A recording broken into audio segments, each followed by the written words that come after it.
Hai teman-teman, hari ini kita akan membahas tentang ledakan besar yang menghantam pabrik kimia di Leverkusen, Jerman.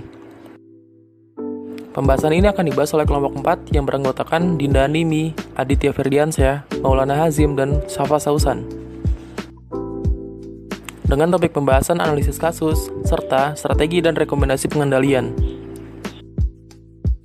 Yang pertama kita masuk ke analisis kasus 5W1H. Yang pertama ada what, atau apa yang terjadi. Yang terjadi adalah ledakan besar yang menghantam pabrik kimia di Leverkusen, Jerman. Kemudian kejadian bertempat di Chemical Park, Leverkusen, Jerman. Dan kapan? Yaitu Selasa 27 Juli 2021. Lalu, siapa korban dan pelakunya? Peristiwa ini menewaskan 7 pekerja dan membuat 31 pekerja yang bekerja di pabrik kimia mengalami luka-luka. 3 orang dijadikan tersangka karena menyebabkan 7 orang meninggal dan 31 orang mengalami luka-luka akibat kecerobohan mereka. Ketiga tersangka dituding melalaikan kewajiban untuk merawat dengan baik saat menyimpan dan mengolah limbah bahan kimia yang meledak. Nah, selanjutnya ini ada why atau mengapa kejadian tersebut bisa terjadi. Nah, kejadian ledakan ini terjadi di dalam tangki yang berisi pelarut di bagian tempat sampah yang dibakar. Nah, belum jelas apa yang menyebabkan ledakan atau kebakaran lanjutan yang menyebabkan pemadam kebakaran membutuhkan waktu 4 jam untuk memadamkan api tersebut. Kemudian, peristiwa ini menewaskan 1 karyawan, lalu 4 karyawan lainnya masih menghilang, dan 16 karyawan dalam keadaan terluka. Dari 16 karyawan yang terluka ini, ada 4 karyawan yang terluka serius. Nah, untuk yang terakhir ada how atau bagaimana kejadian ini bisa terjadi. Peristiwa ledakan ini terjadi dalam tangki yang berisi pelarut di bagian tempat sampah yang dibakar. Tempat pembuangan akhir dan area pembakaran sampah ini menampung banyak perusahaan kimia. Lebih dari 30 perusahaan beroperasi di lokasi Chem Park di Leverkusen ini. Menurut penduduk, ledakan tersebut dapat terdengar hingga jarak tertentu, bahkan sampai mengunjung jendela mereka. Kemudian terdapat kebakaran lanjutan yang belum diketahui penyebabnya. Setelah kita menganalisis kasus dengan 5W+1H, selanjutnya kita akan membuat strategis dan rekomendasi pengendalian. Yang pertama, elimination atau eliminasi.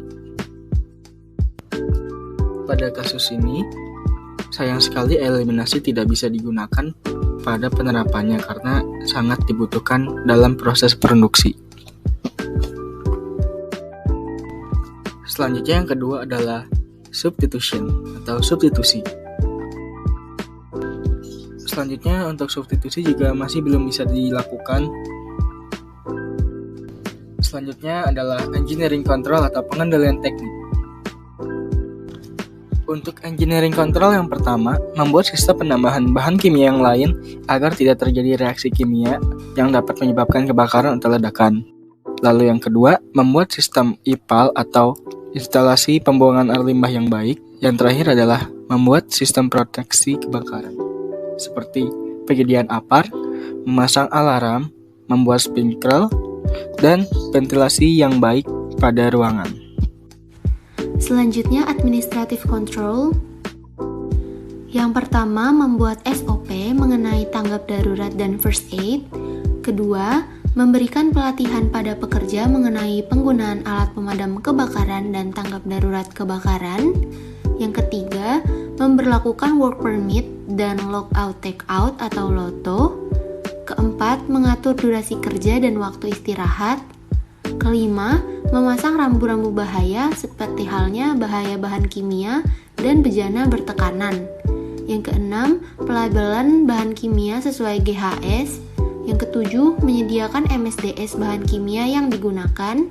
Dan yang terakhir, memberikan komunikasi K3 dapat berupa safety induction, safety talk, dan poster K3 mengenai kebakaran. Pengendalian terakhir, Protective Personal Equipment atau PPE. PPE yang seharusnya disediakan, yang pertama safety helmet, kedua self-contained breathing apparatus atau SCBA, yang ketiga safety shoes, keempat goggles, dan terakhir body protection fireman suit. Berikut referensi yang kami gunakan.